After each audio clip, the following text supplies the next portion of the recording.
ফাঁস হলো আসল সত্য। কেন মোদি 1 বছর সোনা কিনতে বারণ করেছিলেন, জানলে আপনাদের মাথা ঘুরে যাবে। ভারতের মানুষকে হঠাৎ করে যদি বলা হয় 1 বছরের জন্য সোনা কেনা বন্ধ করুন, তাহলে তার পিছনে কি কারণ থাকতে পারে? এটা কি শুধুই একটি অর্থনৈতিক পরামর্শ ছিল, নাকি এর আড়ালে লুকিয়ে ছিল আরো বড় কোনো পরিকল্পনা? কেন এমন একটি বিষয় নিয়ে দেশের সর্বোচ্চ নেতৃত্বের স্তরে আলোচনা শুরু হলো?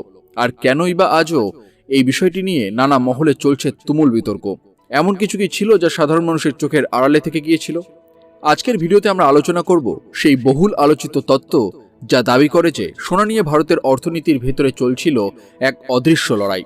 আসুন আজকে এই তথ্যই আপনাদের সাথে ভাগ করে নেব এই ভিডিওর মাধ্যমে। নমস্কার বন্ধুরা, ইন্সপায়ারিং টকস উইথ সুমিত চ্যানেলে আপনাদের সকলকে স্বাগত জানাই। রেফারেন্সের জন্য ঘটনার একটি প্রতিবেদন আপনাদের সামনে দেওয়া হলো। কেউ কেউ বলছেন এটি ছিল একটি সাধারণ অর্থনৈতিক আবেদন, আবার অন্য একটি মত বলছে এটি ছিল দেশের আর্থিক কাঠামোকে আরও শক্তিশালী করার উদ্দেশ্য নিয়ে করা একটি কৌশলগত পদক্ষেপ। কিন্তু আসল সত্যি কি? কোথা থেকে শুরু হলো এই আলোচনা? কেন দেশের কোটি কোটি মানুষের কাছে সোনা শুধু একটি ধাতু নয়, বরং আবেগ, ঐতিহ্য এবং নিরাপত্তার প্রতীক? আর ঠিক সেই কারণেই কি সোনাকে ঘিরে তৈরি হয়েছে এক বিশাল অর্থনৈতিক চক্র? চলুন ধাপে ধাপে পুরো বিষয়টি বোঝার চেষ্টা করি। তবে তথ্যগুলো সম্বন্ধে জানবার আগে আপনারা যারা এই চ্যানেলে নতুন, তারা অবশ্যই চ্যানেলটি সাবস্ক্রাইব করুন এবং বেল বাটনে প্রেস করুন এরকম আরও অনেক নতুন ভিডিও নোটিফিকেশন পেতে। ভিডিও দেখে ভালো লাগলে অবশ্যই লাইক করবেন এবং সবাইকে শেয়ার করবেন যাতে তারাও ভিডিও দেখে উপকৃত হয়। কমেন্টে জয় হিন্দ ও জয় ভারত লিখতে ভুলবেন না। এবার চলুন বিষয়টি বিস্তারিতভাবে জেনে নেওয়া যাক। ভারতে সোনার গুরুত্ব নতুন কিছু নয়। শতাব্দীর পর শতাব্দী ধরে সোনা শুধু অলংকার হিসেবে নয়, বরং সম্পদ সংরক্ষণের একটি মাধ্যম হিসেবে ব্যবহৃত হয়ে এসেছে। গ্রাম থেকে শহর, সাধারণ পরিবার থেকে ব্যবসায়ী, সবার কাছেই সোনার একটি বিশেষ মূল্য রয়েছে। বিয়ে, উৎসব, পারিবারিক অনুষ্ঠান, প্রায় সব ক্ষেত্রেই সোনা একটি গুরুত্বপূর্ণ অংশ। ফলে প্রতি বছর বিপুল পরিমাণ সোনার চাহিদা তৈরি হয়। এই চাহিদাকে কেন্দ্র করেই জন্ম নিয়েছে নানা আলোচনা এবং নানা তত্ত্ব। একটি বহুল আলোচিত ভিডিওতে দাবি করা হয়েছে যে ভারতের সোনার বাজারের পেছনে কাজ করে একটি শক্তিশালী নেটওয়ার্ক, যারা বাজারের গতি প্রকৃতিতে বড় ভূমিকা পালন করে। এই দাবির পক্ষে কোনো সরকারি প্রমাণ উপস্থাপন করা হয়নি, কিন্তু ভিডিওটি সামাজিক মাধ্যমে ব্যাপক আলোচনা তৈরি করে। সেখানে বলা হয় সোনার চাহিদা যত বেশি থাকবে, তত বেশি বিদেশ থেকে সোনা আমদানি করতে হবে এবং তার জন্য বিপুল পরিমাণ বৈদেশিক মুদ্রা ব্যয় হবে। এখানেই আসে অর্থনীতির প্রশ্ন। ভারত বিশ্বের অন্যতম বৃহৎ সোনা ভোক্তা দেশ। দেশের মোট চাহিদার একটি বড় অংশ আমদানির মাধ্যমে পূরণ করা হয়। ফলে আন্তর্জাতিক বাজার থেকে সোনা কিনতে ডলার ব্যবহার করতে হয়। অর্থনীতিবিদদের একটি বড় অংশ দীর্ঘদিন ধরেই বলে আসছেন যে অত্যাধিক সোনা আমদানি দেশের চলতি হিসাবের ভারসাম্যের উপরে চাপ সৃষ্টি করে। তাই সময় সময় সরকার এবং নীতি নির্ধারকেরা সোনার পরিবর্তে অন্যান্য আর্থিক বিনিয়োগের দিকে মানুষকে উৎসাহিত করার কথা বলেছেন। কিন্তু আলোচিত তত্ত্বটি এখানেই থেমে থাকে না। সেখানে দাবি করা হয় যে সোনার বাজারে এমন কিছু শক্তিশালী স্বার্থগোষ্ঠী রয়েছে যারা চাহিদা বৃদ্ধি পেলে লাভবান হয়। অর্থাৎ এই গোষ্ঠীগুলো বাজারের উপর বড় ধরনের প্রভাব বিস্তার করে। যদিও এই দাবিগুলোর স্বাধীন ও নির্ভরযোগ্য প্রমাণ সর্বসমক্ষে পাওয়া যায়নি, তবু বিষয়টি নিয়ে ব্যাপক আলোচনা শুরু হয়। কারণ সাধারণ মানুষ জানতে চেয়েছিল সোনার দাম বাড়ে কিভাবে।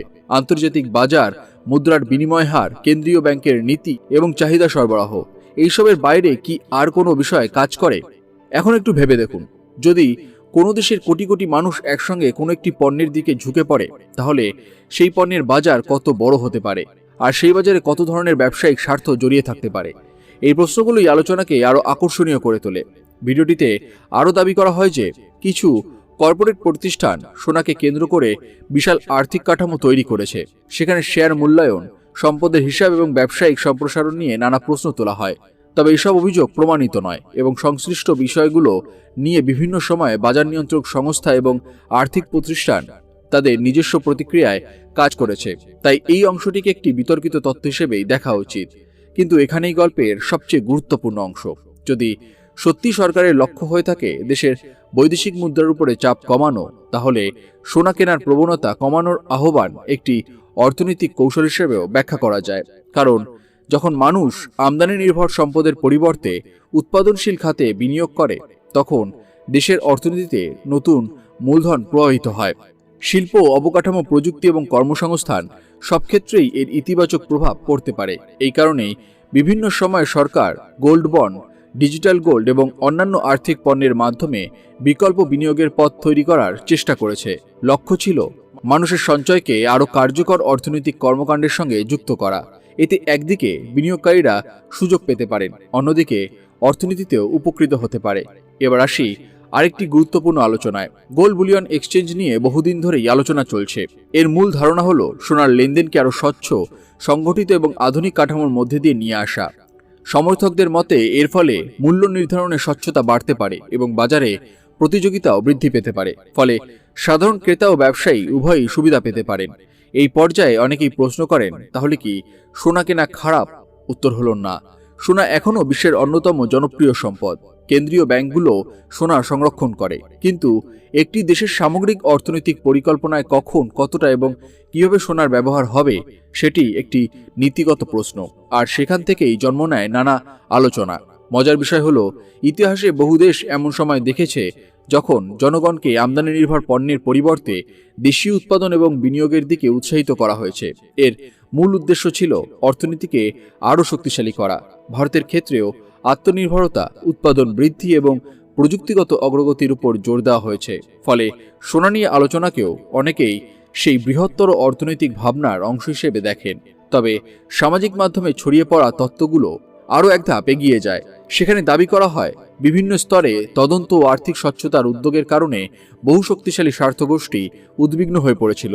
যদিও এসব দাবির পক্ষে কোনো নির্ভরযোগ্য সরকারি প্রমাণ প্রকাশ্যে নেই, তবুও এই ধরনের আলোচনা মানুষের কৌতূহল বাড়িয়ে দেয়। এখানে একটি বিষয় মনে রাখা জরুরি, আধুনিক অর্থনীতি অত্যন্ত জটিল। কোনো একটি সিদ্ধান্তের পেছনে সাধারণত একাধিক কারণ কাজ করে। তাই সোনা নিয়ে কোনো বক্তব্যকে শুধুমাত্র একটি তত্ত্বের মাধ্যমে ব্যাখ্যা করা সবসময় সম্ভব নয়। বাস্তবে অর্থনৈতিক, সামাজিক, সাংস্কৃতিক এবং আন্তর্জাতিক সব ধরনের বিষয় একসঙ্গে প্রভাব ফেলে। তবুও এই পুরো আলোচনার মধ্যে একটি বিষয় স্পষ্ট, ভারতের অর্থনীতি আজ বিশ্বের অন্যতম গুরুত্বপূর্ণ অর্থনৈতিক শক্তি হিসেবে উঠে এসেছে। বৈদেশিক মুদ্রার রিজার্ভ, ডিজিটাল পেমেন্ট, উৎপাদন, অবকাঠামো উন্নয়ন এবং প্রযুক্তিগত অগ্রগতির মতো ক্ষেত্রগুলোতে দেশ উল্লেখযোগ্য অগ্রগতি অর্জন করেছে। ফলে দেশের অর্থনৈতিক ভবিষ্যৎ নিয়ে যে কোনো আলোচনা মানুষের আগ্রহের কেন্দ্রবিন্দুতে থাকবে, সেটাই স্বাভাবিক। আর যখন সোনা নিয়ে কোনো বক্তব্য সামনে আসে, তখন সেটি শুধুমাত্র একটি ধাতুকে ঘিরে আলোচনা থাকে না, সেটি পরিণত হয় দেশের অর্থনীতি, মানুষের সঞ্চয়, বিনিয়োগের সংস্কৃতি এবং ভবিষ্যতের উন্নয়নের সম্ভাবনা নিয়ে এক বৃহত্তর আলোচনায়।